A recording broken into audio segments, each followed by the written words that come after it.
Here, and today we're going to be talking about a science fiction film called Guns. Be ready for some spoilers ahead. The main character Kay is a college student in the process of getting a job interview. He has the habit of getting distracted like most of us are guilty of.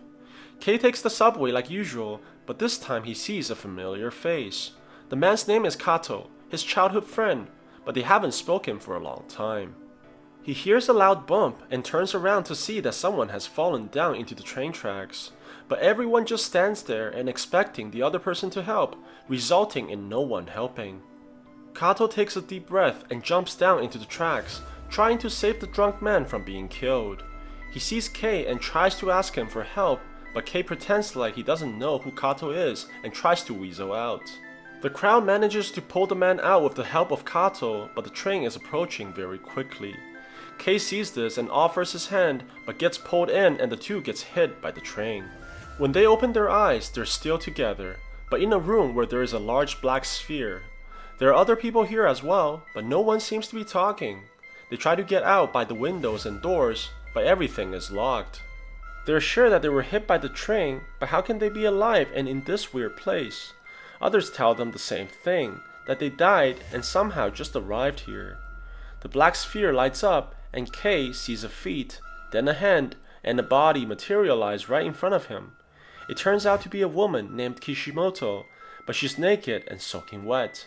Kato puts his jacket on her and stops another man from doing the unspeakable. The black sphere starts acting up again, but this time it plays this creepy music.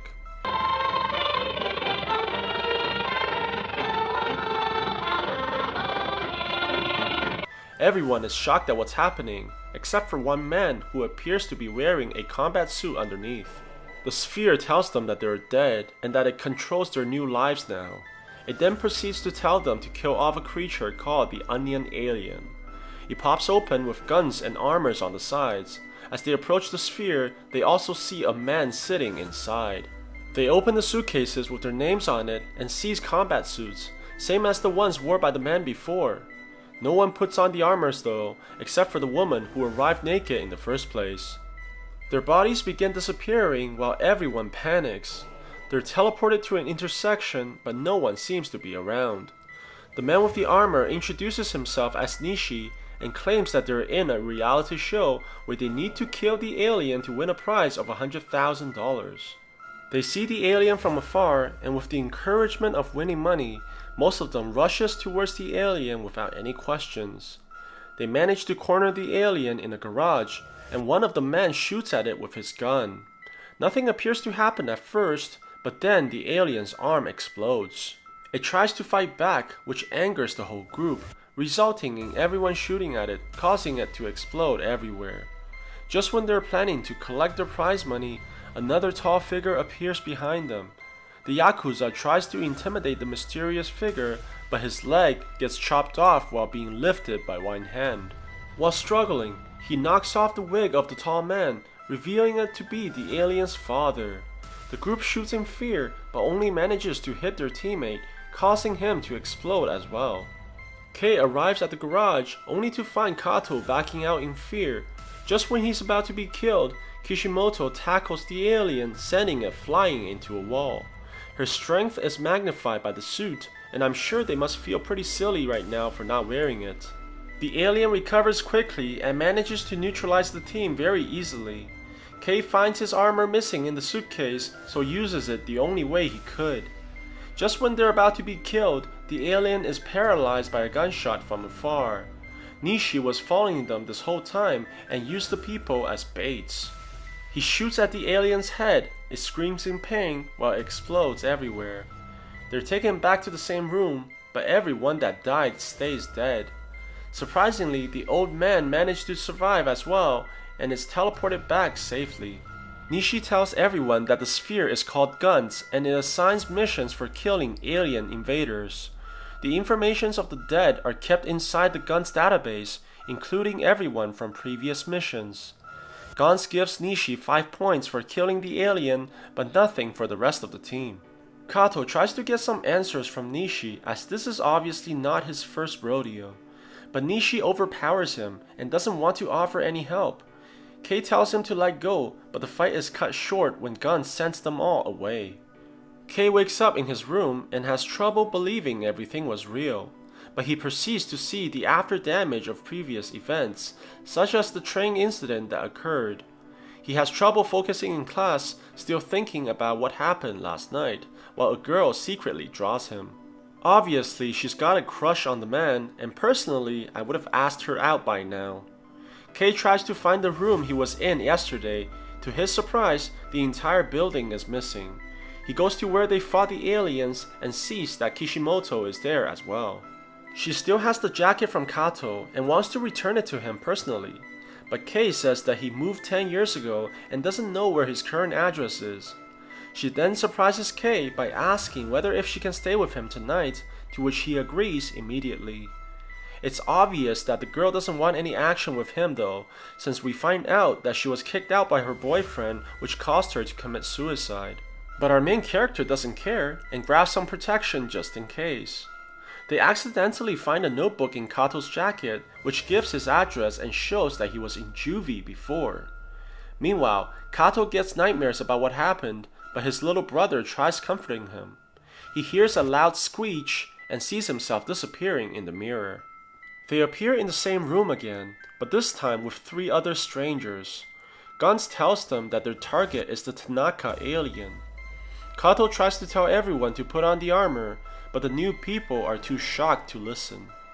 The grandma and her grandson gets teleported first and meets the alien right away. It opens up its mouth and vaporizes both of them. Kay catches sight of the alien mid-teleportation and nearly gets killed by its blast. Just when he's about to be finished off, the alien fires to the side and gets a direct hit on Nishi.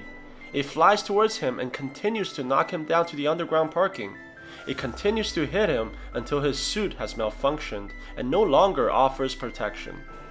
Kato jumps down and saves Nishi by throwing the alien away. His strength combined with his suit manages to squeeze the alien until it faints away.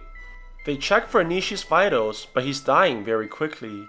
He tells the group to get 100 points so that they may revive him. But personally, I would hesitate to revive a psychopath like him. The alien jumps up and begins attacking the group. Kato tries to protect Kishimoto and gets knocked around like a rag doll. With teamwork, they manage to land many hits on the alien, but it seems to be extremely durable. It goes after Kay and repeatedly strikes him, but Kay manages to tap into the suit's potential and punches the alien away. He proceeds to pummel the alien and knocks him into a car, damaging its face.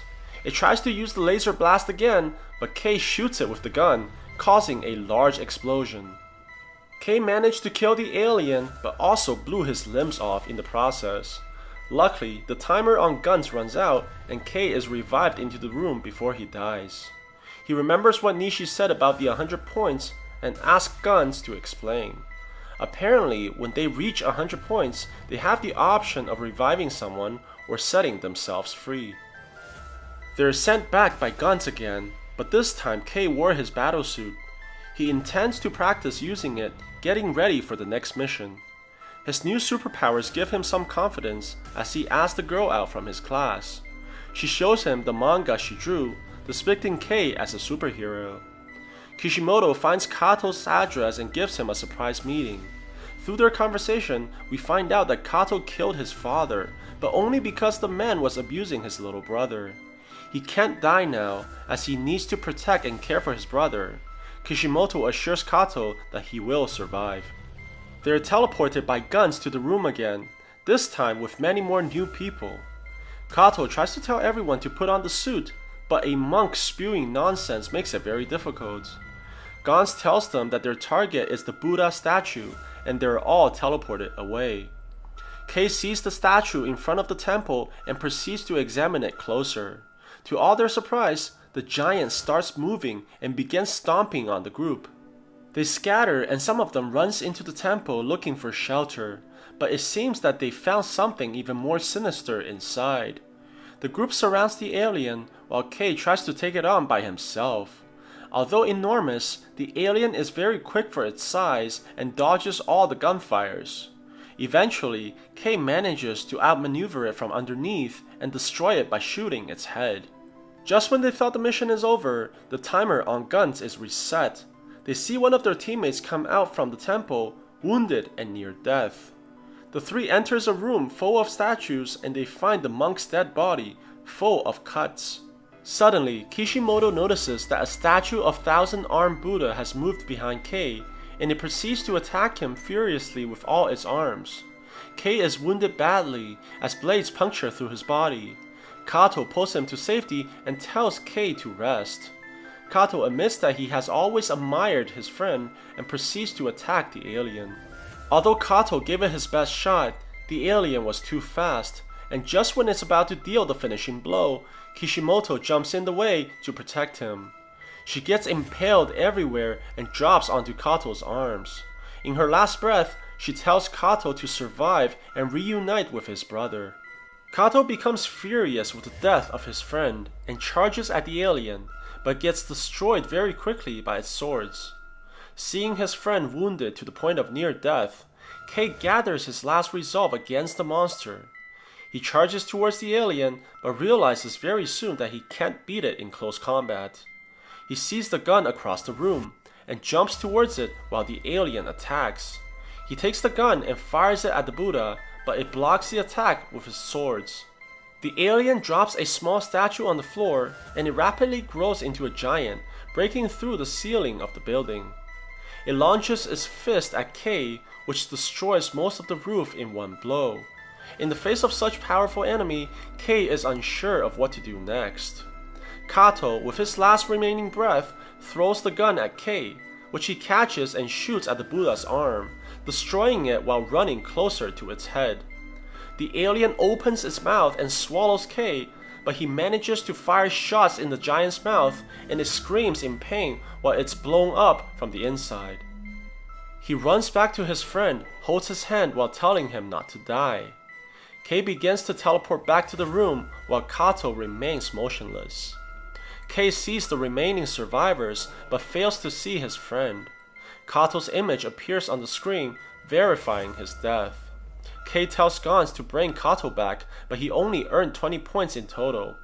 He cries while believing that there is no way he can last until then. Feeling hopeless and helpless, Kei is unable to function his normal life. He becomes depressed while walking in the subway station with his girlfriend.